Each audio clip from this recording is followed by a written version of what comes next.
It's What's Next with Danny Coleman. Tonight, Danny's guests include the most entrusted, humble, wittiest, and successful car salesman, Bobby Brooks. And a poet who knows it, who writes and reads like you've never heard it before, Dennis, the heavy metal poet Townsend. And check out some exclusive footage from their record release party at the Cutting Room in New York City with our very own international touring musician and advisor, Ryche Chlanda and Flying Dreams. Hang around, have some fun, have some laughs, maybe hear a few jokes. Ladies and gentlemen, here is your host, Danny Coleman.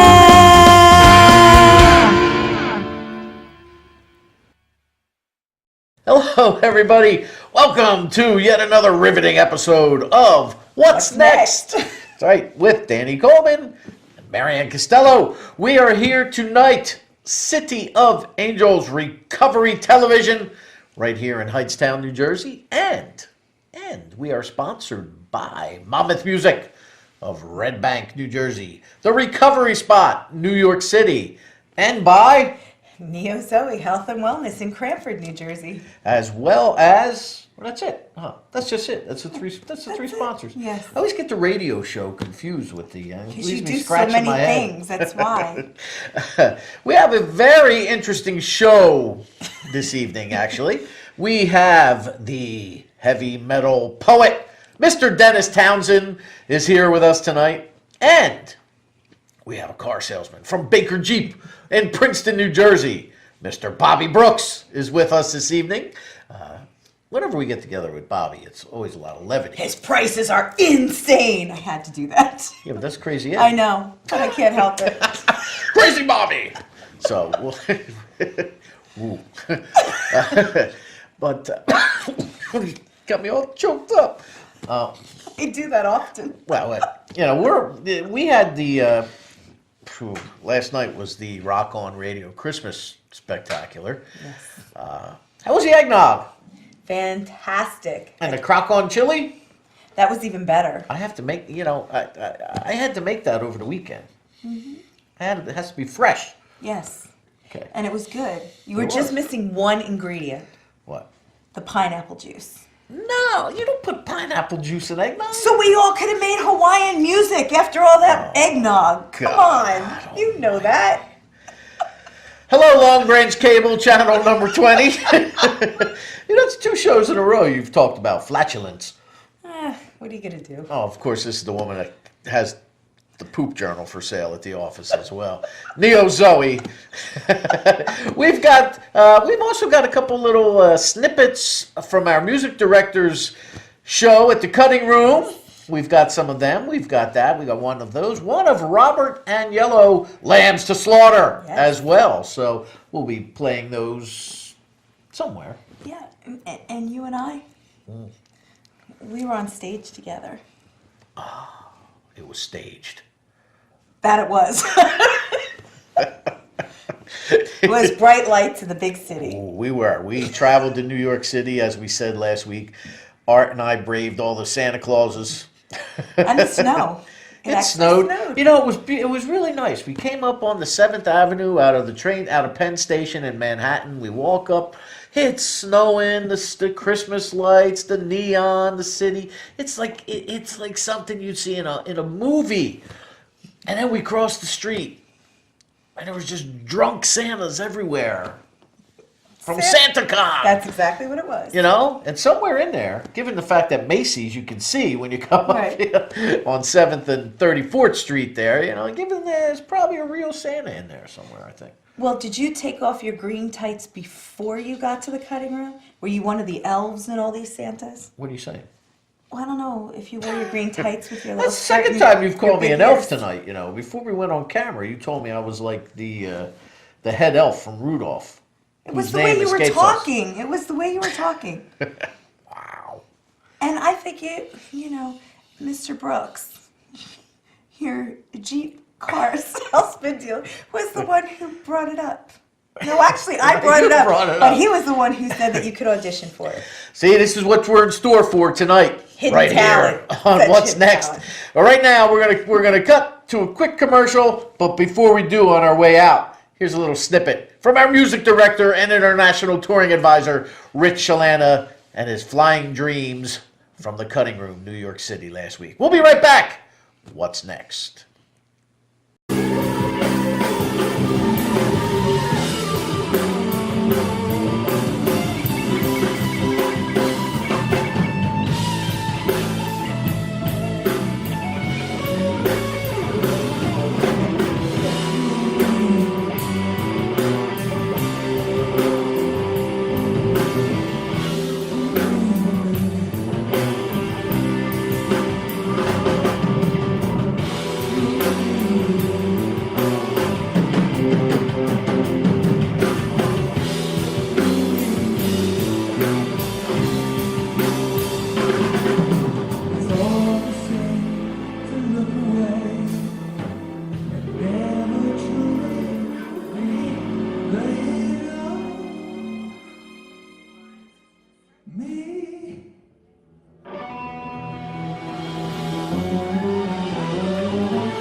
Are you constantly living with dysfunction in your life? If so, there's help. Neo Zoe, New Life Through Balanced Living, is a very unique holistic wellness company that's here to help you preserve a healthy balance and eliminate any dysfunction. We use an individual approach through nutrition, massage, and various other holistic practices. You can restore your optimal health and a healthy lifestyle. Visit us on the web at neozoe.com or call us at 732-713-0123. All right, hello everybody. Welcome back to What's Next with Danny Coleman. Our first guest this evening is how do I describe a car salesman? I know, there's always one of What? them. Yeah. Yeah. Yeah, purveyor of fine automobiles. They're the purveyor of fine automobiles. That would be me. He's actually one of my not oldest, that's like years, but one of my longest friends, which he's agreed to come on here and do this for me. He does this a lot. He's got some interesting stories to tell, actually. If he's your longest friend, then it would be by years.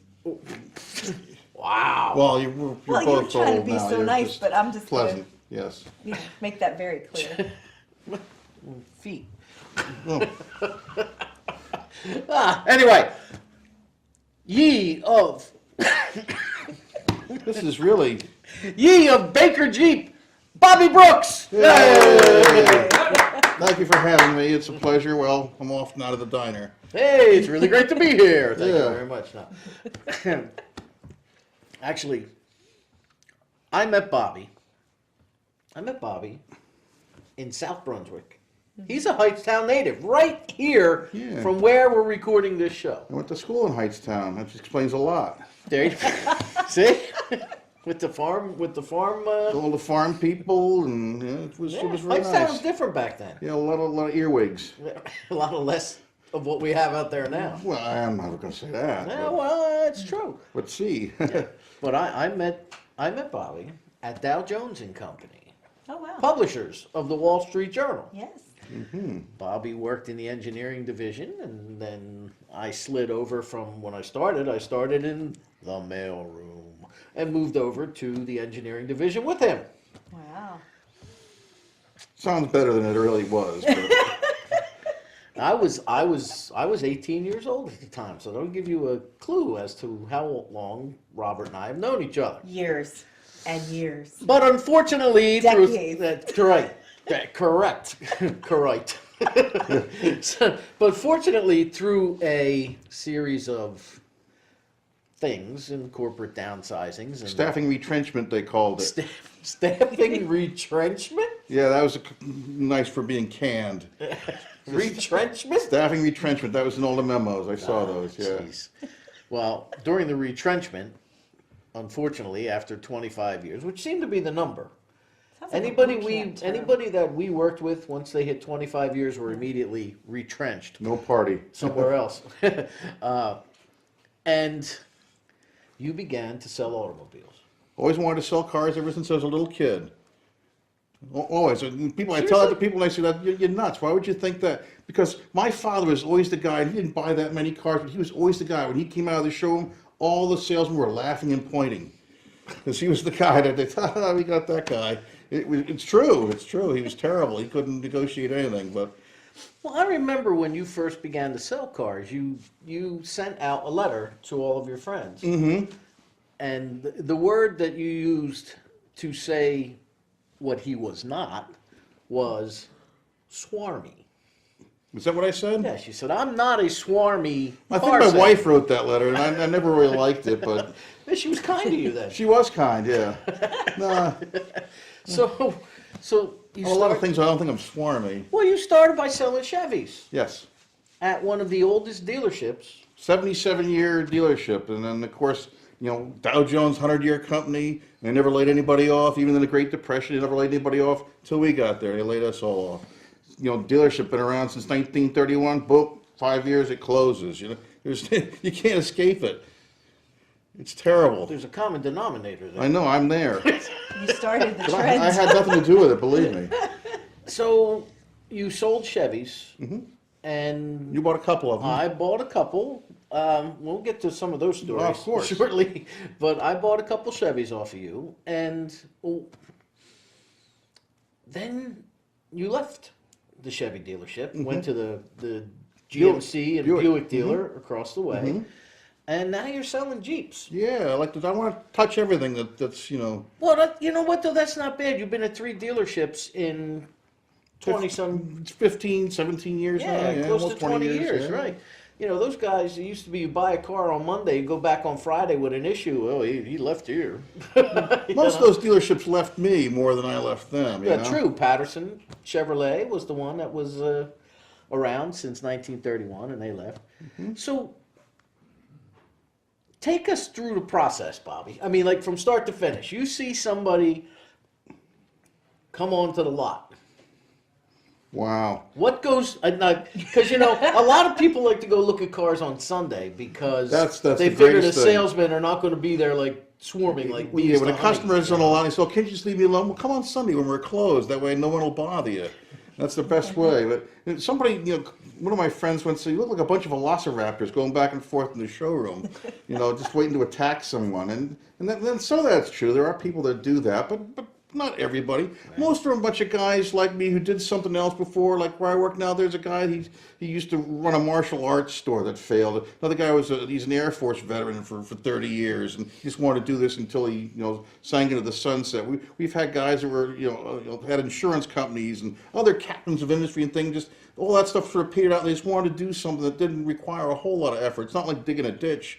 Basically, you meet somebody, you say hello, you sign a couple of forms, they drive away in a car, and they pay you. So it's not really hard work. It's A couple? a couple of forms. Okay.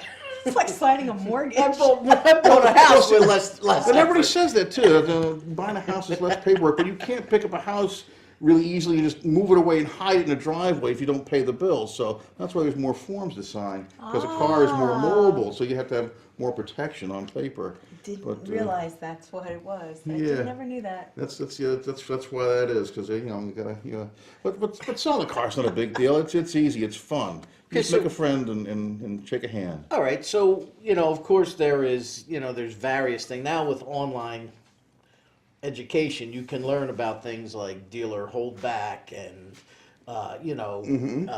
the price that they actually pay to purchase the car from in this case Jeep. Yep. Or who owns Jeep these days? It's not Chrysler. Well, it's Fiat Chrysler. Okay. So so you learn about what the car actually costs the dealership to keep on the lot versus what they're asking you as a suggested retail. So do you get these people that come in and they want to buy how much does a Jeep Cherokee go for now? Well, Grand Cherokee or a regular Cherokee? Grand Cherokee. Grand Cherokee, you know, high 30s up to $70,000, depending upon what you want. So they have a $70,000 Jeep Cherokee, which just blows my mind. Well, it's They come in and say, "I got like 20 grand. Well, I want that car." What do you do with that? That's a good down payment. You know, we got used ones over here. You know, it's true. You wish it was more complicated than that. And I love reading things on the internet, how to buy a car. Step 1, everybody's always lying to you. Step 2, everybody's always lying to you. Step 3, you know, act like you're smarter and don't be afraid to get up and walk out. And all right, all you've done is make an enemy. Usually it's just a bunch of guys trying to eke out a living. It's not what it once was. In the 1960s and 70s, when nobody knew what anything cost, of course people were being taken advantage of. But now everything's known. The internet tells you everything. You know how much stuff costs. You know what the dealer pays for it. You know all about that holdback. And as my original manager once told me, my mother pays holdback. We don't give that up for anybody because that's what keeps the lights on. That's what makes a dealership go. And profit's not a dirty word. You go to Walmart and argue over the price of a pair of socks? Of course not. It doesn't matter that they're made in a sweatshop and it costs them a tenth of a penny to make a pair of socks and they're charging you $16. It doesn't matter. You don't argue over that You don't stuff. think twice about that. You don't think anything about it. But all of a sudden, because one guy one time selling Model Ts, 100 years ago, well, I'll discount this car. Now everybody has to discount a car in order to make business. And my competition isn't like the Ford dealer or the Chevy dealer. My competition is the other Jeep dealer, 10 miles away. He's the competition because he'll beat me by $5 or $10 or whatever it is. And it's true. Do you find that funny how people will drive 10, 15, 20 miles out of their way to get a car for $500 less? When I worked at the Buick store, we had a used Chrysler Pacifica. It was 5 years old. It was dented. The taillights had water like they were fish tanks. And this guy flew in from Ohio somewhere. I met him at the airport, and we drove to the dealership, and he bought this car that he had to fly over 10,000 of the same car that we had at our dealership. But it was that color. He had to come there for that. And he certainly paid more for it. And it took him more time to get to us and drive that car home than it took Lindbergh to fly the Atlantic. I've seen people do that with gas, though. They'll drive 10 miles out of their way for cheaper gas by the time you get there and back. It's like you're going to pay the same difference anyway, so why are you doing this? I've never understood why people do this. Even if you bought all your cars from the same dealership for the last 30 years and you can see the showroom from your kitchen window, the first place you go is on my cell phone. Like the cell phone is the new magic 8-ball. What should I do with my life? Go to this dealership. They're going to save me. They get 5-star ratings. Well, it doesn't matter that the employees are putting the 5-star ratings in. It just says 5 stars. I'll go there. It's all the same everywhere you go. Just find a car. A good deal is a state of mind. As long as you're happy, everybody's happy. Everybody's happy. That's right. Now of course there's now as a consumer who's not involved in, I've never had this problem with you because Sure. you tell me the truth basically. Well, tell everybody the truth. But there's the come on. We're 15,000 apart. All right, let me go in the back and talk to my manager. I'll be right back. So what happens at that point? Well, and everybody makes one of the little things on the internet. We're going back to the manager and talking about what they're going to do for lunch or what they've done on the weekend. That's not true. There's one sales manager and 10 salesmen. And the salesman can only go so far in a deal. This is their leeway, which is usually none, because the manager wants to control everything, as they should. They're the manager. It's ultimately their responsibility what we sell things for. So you have to go to him, and it's a real thing. You know what you can do, and you try to convince your manager. You're trying to sell the deal to the manager's trying to sell you the deal. You're trying to sell something to the customer. Everybody's trying to sell something to everybody, and everybody thinks they're hoodwinking somebody else. They're not really. It's just you have a preconceived notion. You know how much you want to pay per month. You know how much money you had to spend. Well, just tell me when you get there, and we'll find the right car that fits that. Don't look for a car that's 10 times as much as you can afford and expect to get it for $200 a month just because the internet says you can. The internet says a lot of things. And because it's on the internet, it's true. It's absolutely true. But then, similar to see like $199 a month for a $50,000 car. How do you do that? Here's an adding machine. Figure it out. What is the most outrageous thing that's ever happened to you since you've been doing this? I mean, we had some pretty outrageous stuff happen to us when we worked at Townsend. We were just telling some of the stories before you got here tonight, Mayor. There's a lot of things that go on at a car dealership. But one time, one of the managers I worked for, he worked for another car dealership in Freehold, and a customer bought the car. He signed everything, and the car's all detailed and ready to go. It's the end of the night; they're getting ready to close, and it's the end of the month. So it's just they need this one deal to make their month, to make their bonus. But they need this one deal. So the guy's in the bathroom. He's in the bathroom. He's in the bathroom. He's not coming out. Where is he? So they go, "Hello, yo, buddy," and they see this guy sprawled out in the stall, legs hanging out and stuff. He's dead. He died. He really and truly died. And they thought about it for more than 5 minutes. Well, we can just put him in the car and drive him down to the Freehold Mall, and just that way he'll have taken the car, just go died somewhere else. And they really thought about this. It's like Weekend at Bernie's. It really is. That's not even funny, but it's funny. It's a true story, but It's not they ultimately just called the ambulance and they lost the deal. That was something. I read that thing. Get the blankets. Get some rope. In We the gotta paper. put him in there. Dead guy's heavy. Try to. Oh yeah, yeah. And that's like that thing I read in the paper where these guys were playing golf and one guy died and they just kind of propped him up against a tree and said, "Well, when we got a few holes left, we'll tell him when we get in." Exactly. I mean, come on. Yeah, people think that way. I remember. Now Bobby here was at my wedding, so that's going back in the 80s. I heard him sing the twist. He's heard me sing. He's followed my bands. He's followed this radio program, this YouTube program. He's and but one of the funniest things, and I think I've told you this story. One of the funniest things I ever recall happening involving an automobile was with my ex-wife's mother and my ex-wife's oldest sister. Mm-hmm.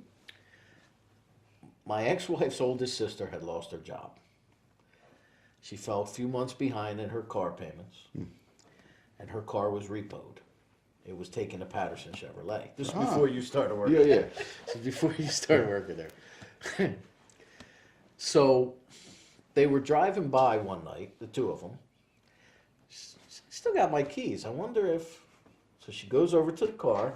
Sure enough, it starts up. It opens up. Sure. She gets in it. She said, "Oh, I'll fix them." She drove it over to the Chrysler Plymouth lot across the street and got out. The next morning, they were looking for the car, and the Chrysler dealer was like, "Where'd we get this car?" I gotta sit up. I'm falling down. But Did I they mean, have I'm the sure. lock cameras back then or no? Probably no. As in The lock cameras are early 80s. useless. I mean, they don't show you anything. The Zapruder film was clearer than that. Thank you for that tip. I hope you got There you go. Car theft tips, right? And the one store I worked at, they have signs up. I won't tell you which store that was, but they have signs that say security cameras in use. That's just a sign. It's not a camera. They just put the signs up because they couldn't afford the cameras. They had the fancy wheels were stolen off the high-end SUVs and were probably gone for 2 weeks before anybody noticed those cars were up on cinder blocks. See, and you see, this all goes into the cost of the automobile. It does. Does it bother you that you remember my '69 Camaro? Mm-hmm. It was my first car. My first car was a '69 Camaro. It was my father's, actually. And when I turned 17, I got the car. It was 12 years old. Do the math. 11 years old, 12 years old. I forget what it was. 16 years old. Yes. The car was 104. So when I got the car, it was, 10 or 12 years old, had 52,000 original miles. Well, my father found the manual, which had the invoice, and that car, as he bought it in February of 1970 as a '69 leftover, right? That car, brand new, was $3,900. $3,900 in 1970. Your father probably made $50 a week. Exactly. But now you can't touch a car. You can't touch a Camaro for under 40 grand, can you? No. Not really. So, and I'm saying... Not one you'd want to have anyway. And they say it's all relative and so on. So look, my son is taking after you. Sure it's not your son?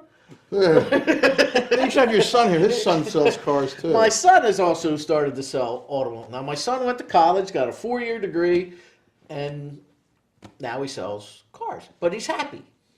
And that's all that matters to me. And apparently he's doing very well over there.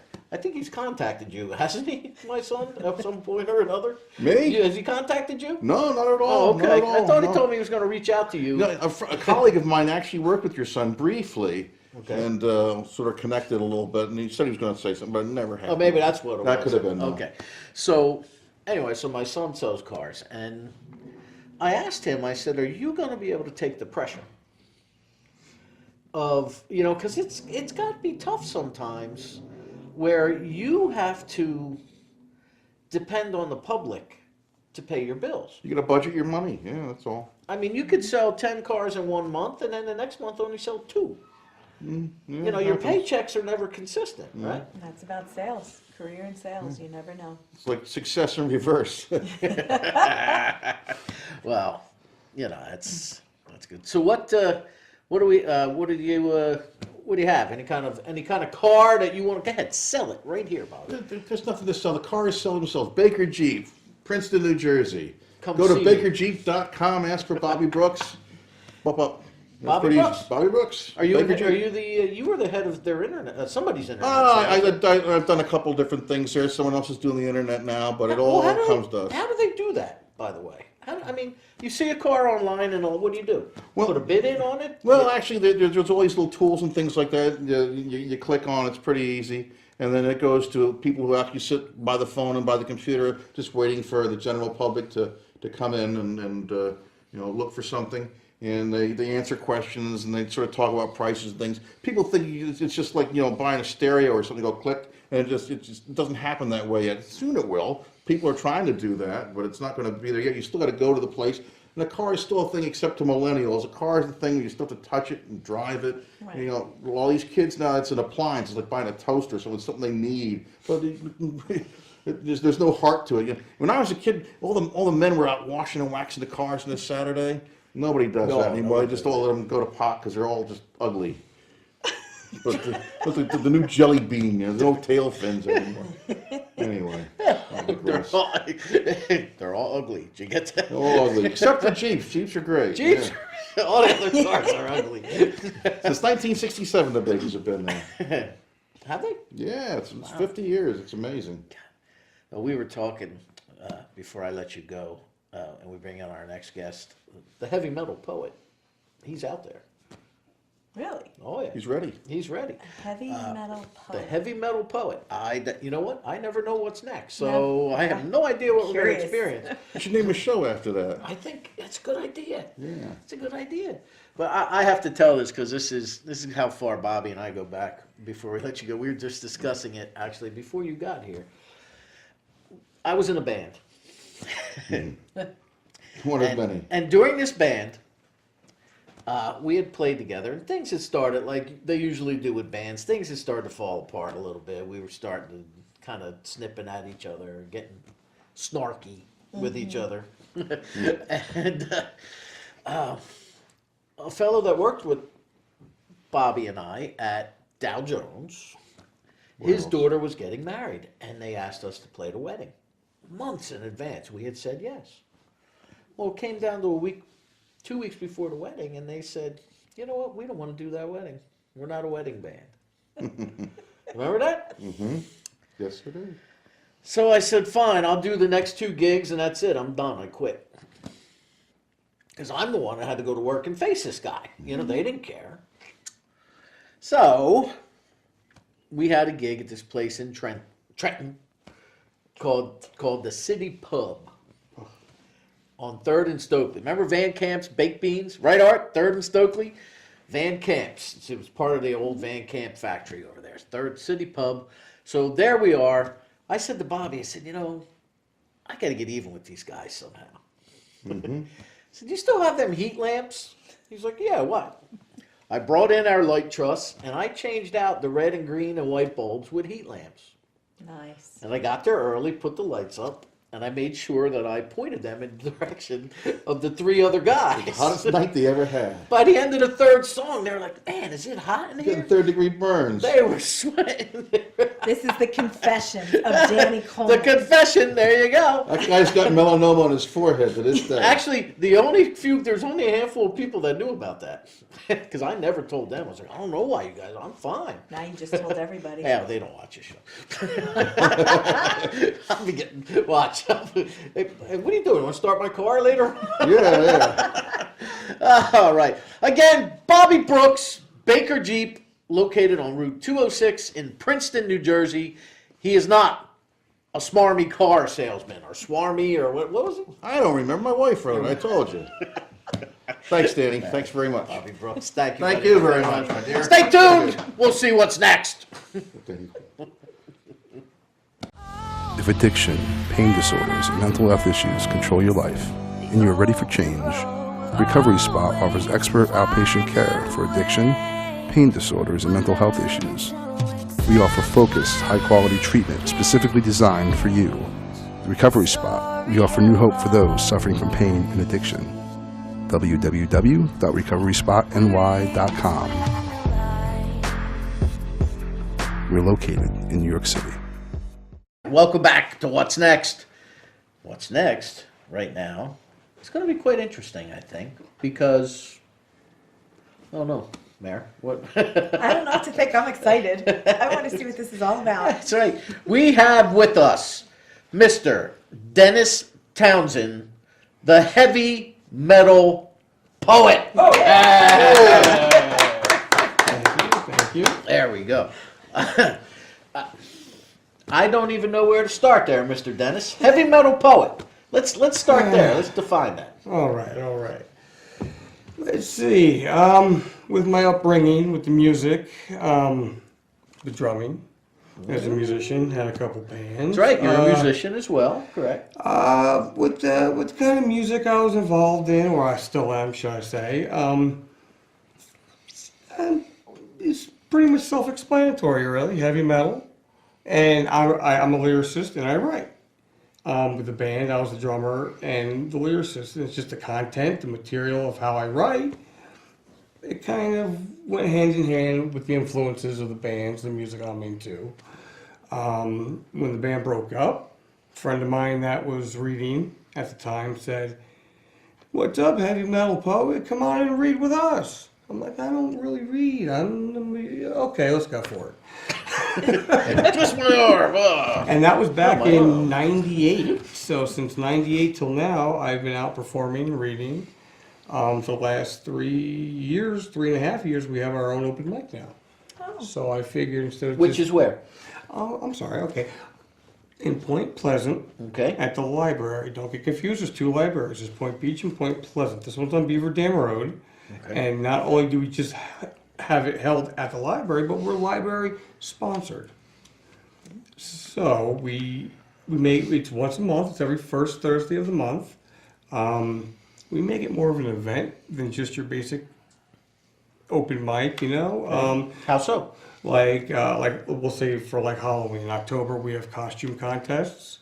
We'll have raffle card giveaways for concert tickets or gift cards. November we had a clothing drive. Okay. December we had our once a year end of the year like Christmas party. We try to have theme it out for whatever month it is. We're like a family, so it's like whenever somebody has a birthday, we'll try to have a birthday cake. My wife April, her stage name is Lady A.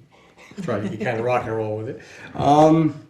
She bakes everything, the cookies, the brownies. She'll stay up the whole night before, the whole day or whatever, and we bring food there. People are starting to get more involved and they want to bring a little something. Like last month we had a woman brought big ziti and went over the top, man. It was crazy, but it was good. So you're getting more and more. How many? Is it well attended? Is it growing? It is. Like we started off originally with, we'll say, it can go between 5 to 10 people, depending on whatever they're doing. We can get up to about 30 people. This is a small meeting room in a library, so it can get pretty wild. Is there a Facebook page or social media for We it? How do do we have know? it. How do we know how to find this open mic?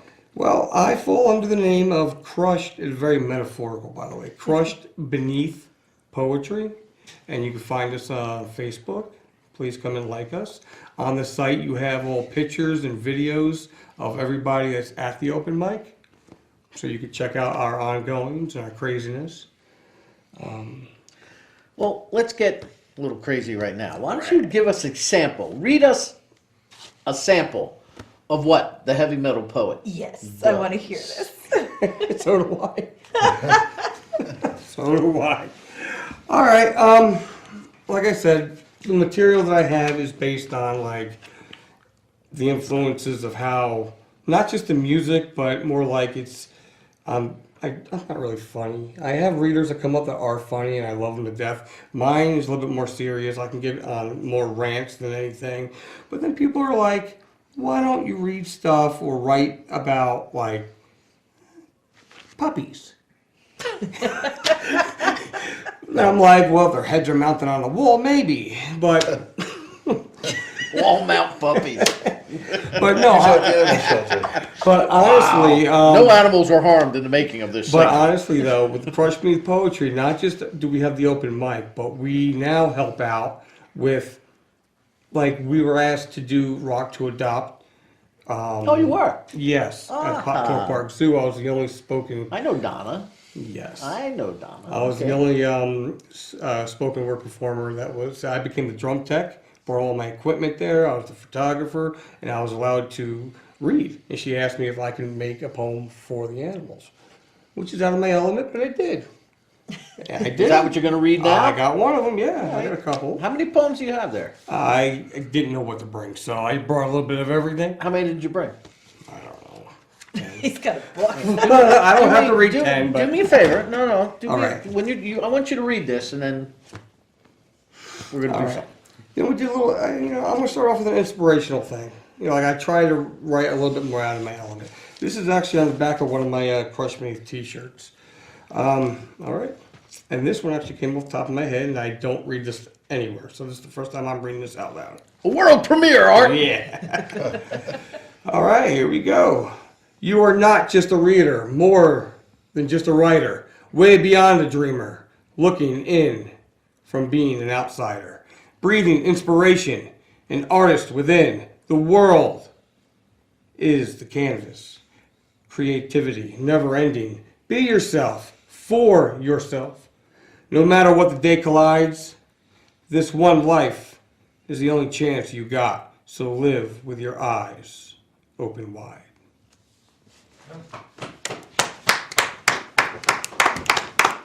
Thank you. Oh, yeah. Yeah, with the yeah, there you go. And choreographed. Now let me ask you. Let me ask Yes. you a serious question.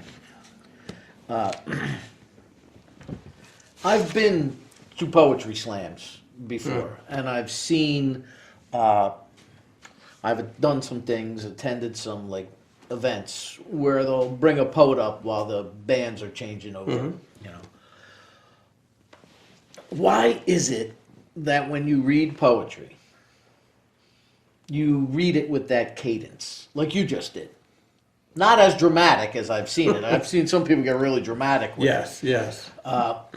you know, but, and you often wonder, like, do they all talk like James T. Kirk when while they're home? Give me dinner Yep.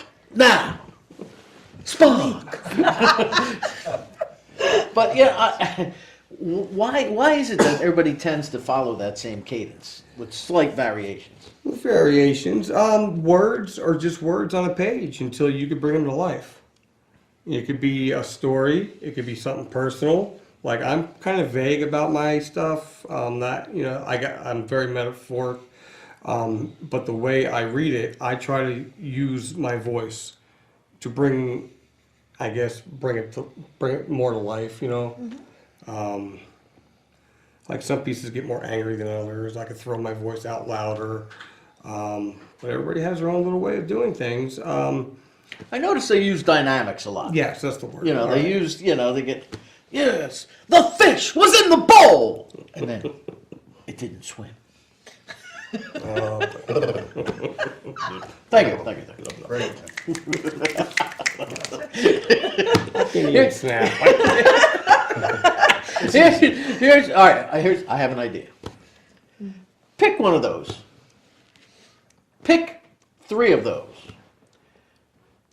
Give one to each of us. We'll have our own little poetry slam. Oh boy, oh boy. Right? You guys want to see a poetry slam? No? Well, I will give. I'll give you the one that I wrote for the Rock to Adopt because it's from Puppies and kittens? My wife is like the cat whisperer. She loves the kitties. To her, this was a tearjerker. Okay. So it's all about how you read it that will affect people. Understood. So you read it, and then after you're done, then I'll read it and I'll show you the difference. Okay. You have one for a car salesman? See, I know heavy metal too because I sell cars. Yeah, your tire's flat, but it's laying on the bottom. One side. Yeah. I'm sinking down in the couch of perdition. Yeah. These couches are dangerous, man. Telling you. You don't know what you're in for when you... They are. Had you not run into me at that Dead Daisy show, none of this would have happened. That was a great show, man. That was, actually. That was. This I've never read out loud. Would you like it? It's all yours, dude. Oh, great. First time ever. And this is actually... That's for me. You'll get the idea. All right. That was pretty simple. That's just Okay. came out of my head one day when I don't want to say it. Well- I'll give it away. How do you feel about somebody else reading your poetry? I've never had anybody else read my poetry. This would be awesome. This will be new for everybody. I don't think anybody wants to go near my poetry. They don't understand it. Some of them is more to the point. Some of them is metaphoric. Like the word "crushed beneath." That's metaphor for like everybody's Pressure? pressure, weight. It's fear. What we do to ourselves because we don't really listen. We don't learn. Okay. Well, you know what? I'll let these two study their piece, since I do not And that's another prepare thing. much for anything. That's another thing with me. Being I'm a musician and drumming and all that stuff, I can't remember crap. I got to read it from the paper. These people that do the poetry slams and stuff, and A lot of them they are memorize it, good. yeah. Yes. Yep. Yeah. All right. Well, let's go. I'll go first. You should. All right, and then we'll get the critique from the heavy metal poet. Oh boy, here we go. I haven't even read this yet, so I have no idea what it says. Neither have I. Could say, have somebody start your car. No, wait. That's awesome. All right, here we go. All right. Weeping whispers fade between cries of thunder. Flashes echo in silence. Charging skies of anger, washing away. Cleansing. All-seeing eye, blinded by blood, for the fury is ending. Undercurrents backwash, backlash. Spitfire unearthing itself. Mother! I shall lay before you with plea, not to collapse and ruin. Shall rise your phoenix aflame, a day new. Hush over this morning of silence. Yeah. Oh, Oh, okay, we're doing this. Now tell me how it's supposed to be read. That was good. That was good. But do that you was know, acceptable? now, do you know what that's about? Wait, you're asking me to actually, asking you you. wanted me to analyze it too? Yeah. You read it. Do you know what you read? Actually, no, I don't. I do not know what I read. Because I just read it. I didn't read it over. I just read it. That was the first time I looked at it. Matter of fact. The funny part about this is it came into my head while I was going potty. wow. Whoa. Thoughts from the throne. Tell me about it. This would be a vlog. I was doing and a storm was coming by. That's all this is but a thunderstorm. You read it well, sir. Oh, well, thank you very much. Aw. Yeah. All right. Which one of you two would like to be next? Doesn't bother me. Go ahead. Well, I'm next in line. Yes. I got a long one here. It's just written in cursive. Mine's an entire page. Yeah, you're right. That's all. I feel good. All right. Buried cries, for we know not what we do. Upon this damnation thrive the wills and ways of eternal light. To go forth layeth burden to rest, as timeless sacrifices bestow. Resurrection a day, new to see this light again. Open our ages of diversity to accept, understand, embrace, for we shall know better. Buried cries becometh echoes of peace, for future behold within palms of our children, as they will know, eyes of innocence prevail upon among this present day closed-minded society. Hopes and wills, helping hands and smiles, go forth, reach, hold the light, be the light. Author, Dennis, heavy metal poet, Townsend. Yeah. U.S. Pat Reg off. Very nice, Robert. Thank you. Yes, it Very was. good, very good. Yeah, he did pretty And your well. critique? It was good. It was great. I It like was good. It was great. Sometimes sometimes it'll sound like it's one long run-off sentence, but then again, I write it in a way, and I'll read it because I know how it goes. You know where to put the intonation. Yes, Sure. yeah. But no, you guys are doing great. It's just awesome that other people are reading my stuff. It's cool. It is pretty cool. I'm just cool to be here, man. This is awesome. Well, I'm glad you Well, think you were so. really serious because you put your glasses on to read yours. I had to be able to see when I talk like Captain Kirk. Oh, blue chick. So what you're saying is you saved the best for last. That's right. You're God, I have a next. reputation to live up to. That's right. Okay. Well, It's you called know. Home. Mine is called Home. Whoa. A house, a roof to call their own. Abandoned, crying in the night. Without love, it is cold. Cannot make it a home. In their eyes, against their touch, their struggles, their lives, it means so much. To care, to share your life with them, struggles and grief of a past they bleed, tomorrow never comes for them. Same routine in their eyes it seems, over and over again. Open your hearts, free your mind, find it deep, deep inside. A passion to help, a hand that feeds, so they know, understand, to believe. Coexist trust, company of comfort, show them a better way. Putting their lives in your hands, show them a new day. They never asked for this, they deserve freedom too. Only through caring arms who want most a best friend. In return, a best friend back to you. A house is a house, echoes fall to the floor, empty, cold, alone.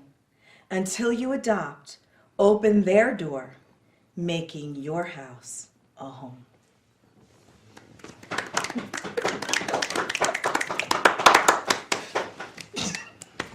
I quit. Just adopted two cats. Hey! Go get more. God, You read it better than me. I quit. now, That was awesome. Thank you. there you go. See? That was really heartfelt. Sweet. You could see the You're all animals cracking, yeah. You're cracking. raising up to their inside, feet Take me, take me. as they look into your eyes to try to greet. I'm a poet. I didn't even know it. I mean, really? What do you say to people, Dennis? What do you say? Oh, What do you say to people that say, "Oh, it doesn't rhyme"? You don't deal with those kind of people. I don't. It doesn't. Never had they. Because I have some that do rhyme. I have some that don't rhyme. I have some that just goes in circles, and people have no idea what I'm talking about at all. I get that a lot. that's why they have dirty limericks, you know? Just once a man from I Nantucket. get that a lot. I'm not going there. All right? Yeah, I've never. I don't know. I really don't have questions like that. But hey, may I read it? Yes, please. This is the way it came out as I was writing it. Go ahead. All right, all right. Home. All right. A house, a roof to call their own, abandoned, crying in the night. Without love, it is cold. Cannot make it a home. In their eyes, against their touch, their struggles, their lives, it means so much to care, to share your life with them, struggles and grief of a past they bleed. Tomorrow never comes for them. Same routine in their eyes, it seems, over and over again. Open your hearts, free your mind, find it deep, deep inside. A passion to help, a hand that feeds, so they know, understand, to believe. Coexist, trust, company of comfort. Show them a better way. Putting their lives in your hands. Show them a new day. They never asked for this. They deserve freedom too. Only through caring arms who want most a best friend. In return, a best friend back to you. A house is a house, echoes fall to the floor. Empty, cold, alone. Until you adopt and open their door. Making your house a home. Thank you.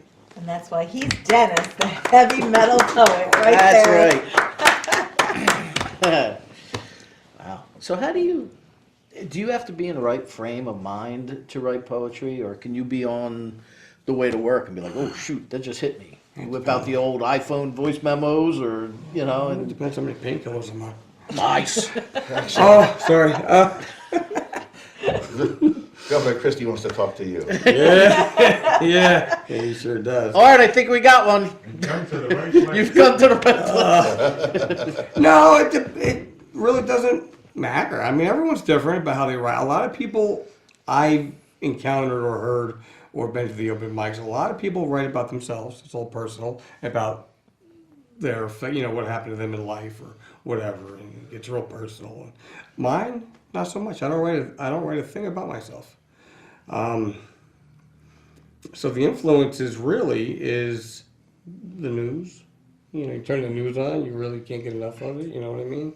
So it's just how many things can I write about the same thing over and over and over. So I try to step out of my element, and we'll do like the Rock to Adopt poems and stuff, and I try to write more. I got patriotic pieces, stuff about the flags and our troops and our government and the wackadoodles that run it.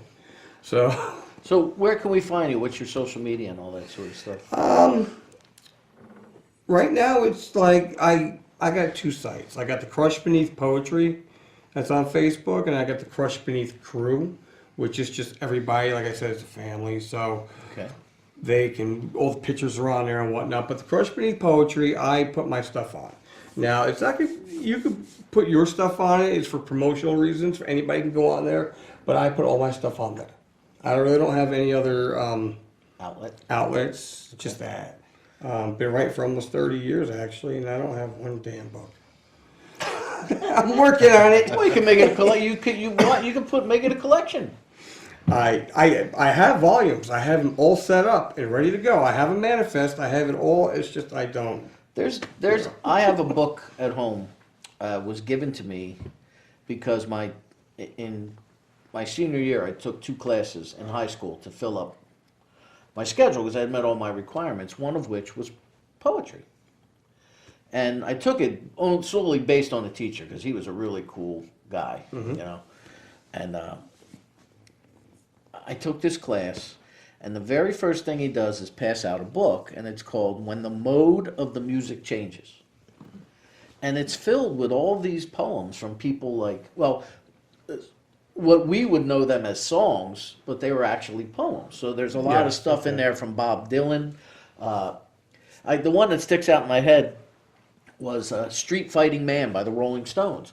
And you had to read it and analyze it and see what they were talking about, and then he would tell you the real meaning, But that book struck me so much. At the end of the year, before I graduated, I went to turn it in. He says, Danny, you keep that. You're probably the one that got the most out of it. And I've still got that book, actually. I still have it today.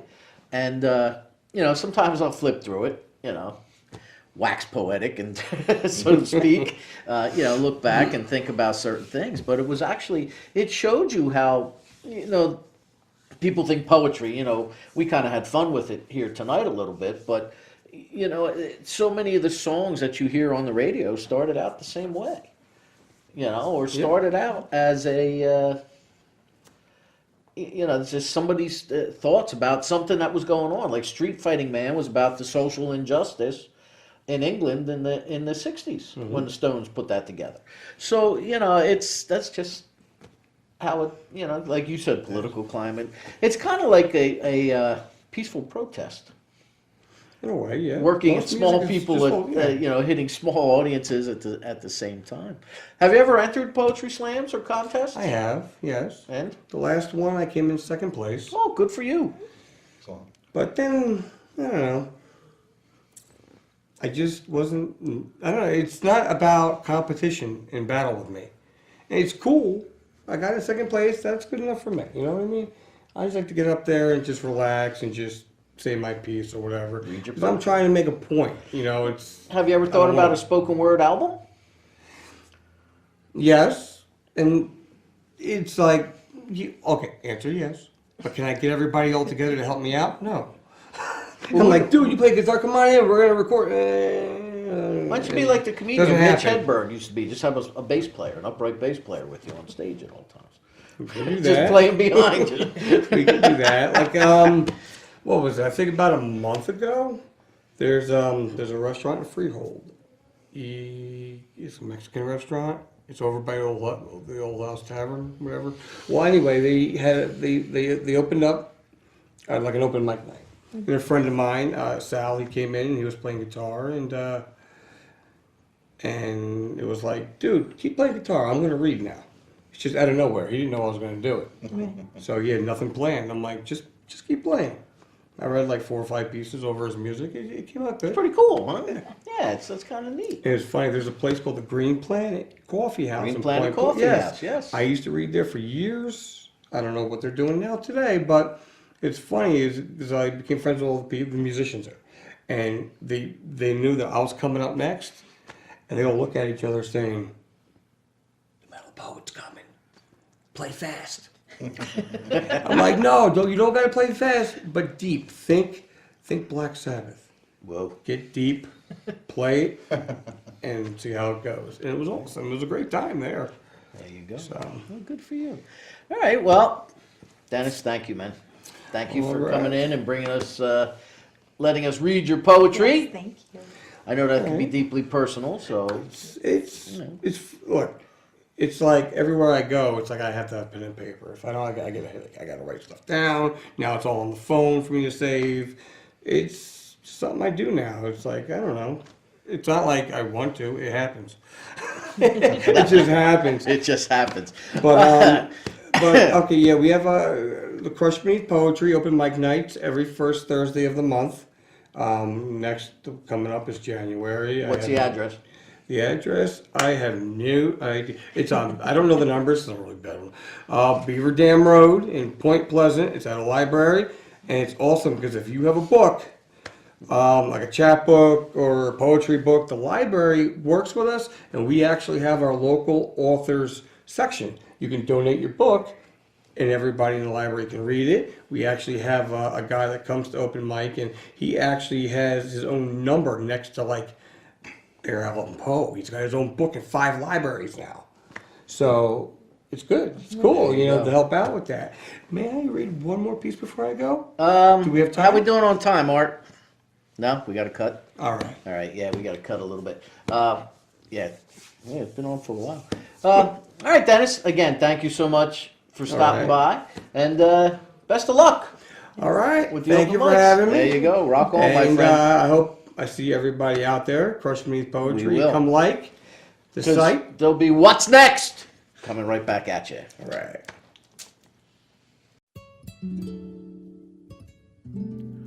Since 1987, Monmouth Music has served the local music community of Red Bank from their location at 30 Monmouth Street in the center of historic downtown Red Bank, New Jersey.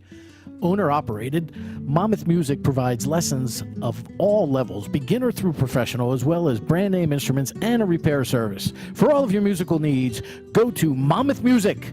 That's Monmouth Music, 30 Monmouth Street, Red Bank, New Jersey.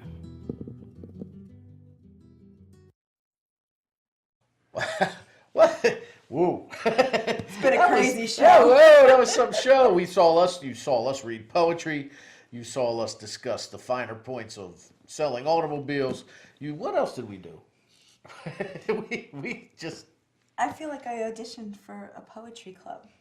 You did very well, actually. Well, thank you. Did very well. You got all serious. You put your glasses on. And I had to did be the able whole to thing. see. I would have used that to my advantage. Yeah, right. Yeah, I even remember what I read. But, that was like sight reading. It was like sight reading music. It was fun. I never saw that piece before. Neither did I. That's why I gave you and Mr. Brooks time to. And he did great too. He really Yeah, did. he did. See that? So, if you want to buy a Jeep, go to Baker Jeep. If you want to hear the heavy metal poet, go to a library on Beaver Dam Road. Either way. And if you still want to have fun, watch the next episode Of What's Next. And we're going to leave you with another little clip from the cutting room. Here's a video of our good friend and former What's Next guest, Robert Agnello. Lambs to slaughter. We'll see you next week. Bye. We have a lot of things to be involved with, but we are so honored to be here this evening for two really, really great acts that I think that you're all going to enjoy. And right now we do have our special guest. I love him. He's appeared on Rock On Radio as well, right? Yeah. He really has. And his name is Robert Agnello from Lambs to Slaughter, and he is being accompanied tonight by David Leonard, Kevin Tooley, and Tom Courier of Section NYC this evening. So please put your hands together for a warm welcome for them.